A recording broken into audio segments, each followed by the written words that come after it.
So here we are given a rational fraction and we need to resolve it into partial fraction. This is not a proper rational fraction. First we need to convert it to a proper rational fraction, and only after that we can resolve it into partial fraction.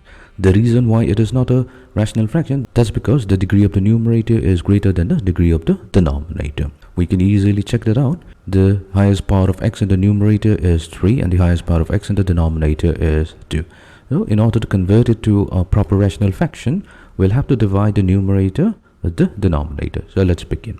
So what we'll do, we'll consider x cubed minus x minus 2 and divide it by 1 minus x squared. Now what we'll do, we're going to multiply it with negative x such that negative x times negative x squared becomes x cubed. And then we have negative x times 1, so that becomes negative x.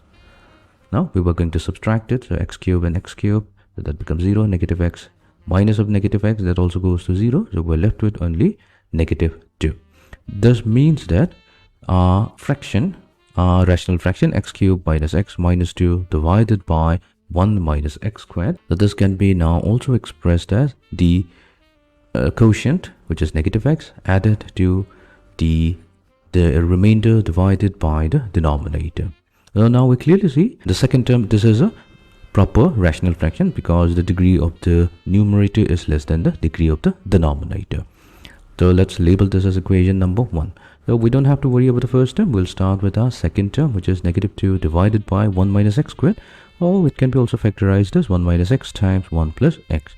So we will find its partial fraction. So since we have two factors here, 1 minus x and 1 plus x, so we'll get two partial fractions. Let the first one be a over 1 minus x added to the second partial fraction, which is b over 1 plus x. So let's solve this to find out the value of a and b. What we'll do, we'll multiply both sides with the denominator 1 minus x times 1 plus x. So we're going to get negative 2 times 1 plus x multiplied to a plus 1 minus x multiplied to b. So let's find out the value. So to find out the value of a, we'll make the second term go to 0. To do that, all we have to do is we're going to choose two special values of x. For the first value of x, we're going to choose x equals to 1. So if we substitute x with 1, the second term goes to 0, and that is going to help us find out the value of a. So let's put x equals to 1 in the equation. So we have negative 2 equals to 1 plus 1 times a plus the second term, that's 0. So we have negative 2 equals to 2a. Solving for a, we get a equals to negative 1. Now we need to find out the value of b. For that, we are going to choose the value of x in such a way such that the first term goes to 0, but the second term remains.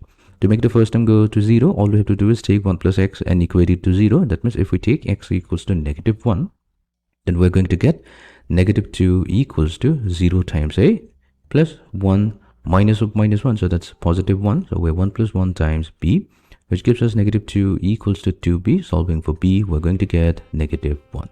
So we have obtained the value of a and b, so that's negative 1, which we can replace here. So our final value will be x cubed minus x minus 2 whole divided by 1 minus x squared. So this will be equals to the first term, which is x, and negative 2 over 1 minus x squared. So this can be now expressed as negative 1 over 1 minus x minus 1 over 1 plus x. So this is going to be our final result.